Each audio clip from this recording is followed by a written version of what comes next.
Salam dəyərli şagirdlər və MİQA sertifikasiyaya hazırlaşan dəyərli üzvlər. Gəlin belə bir qəbul məsələsinə baxaq. Deməli, məsələdə bizə nə deyir? Hər iki duz parçalandıqda tərəzi tarazlığa gəlir. X-i müəyyən edin. Deməli, tərəzinin sol tərəfində 50 qram kalsium karbonat var, sağ tərəfində isə x qram magnezium karbonat var. Bu 50 qram kalsium karbonat parçalandıqdan sonra artıq yəni qabın içində qalan bərk kütlə ilə magnezium karbonat parçalandıqdan sonra da qabın içində olan bərk kütlənin kütlələri bir-birinə bərabər olur. Biz də bilirik ki, kalsium karbonat parçalandıqda kalsium oksid və CO2 əmələ gəlir. Magnezium karbonat da parçalandıqda magnezium oksid və CO2 əmələ gəlir. Əgər 50 qram kalsium karbonatdırsa, ağzı açıq qabdan söhbət gedirsə, mütləq karbon qazı nə edir? Çıxır. Hər iki qabdan da. Biz də bilirik ki, karbon qazı qaz halında maddə olduğuna görə qabın içində qalmayacaq. Deməli, qabın içində qalan nə olacaq? Kalsium oksid.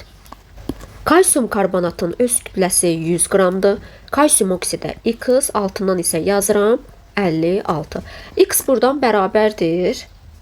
Tapıram ki, 28 qramdır. Yəni, sol tərəfdə qabın içində 28 qram bərk kütlə qalmışdır. Yəni, 22 qram karbon qazının hesabına azalma baş verib. Yəni, baxağın sağ tərəfə, yəni magnezium karbonata.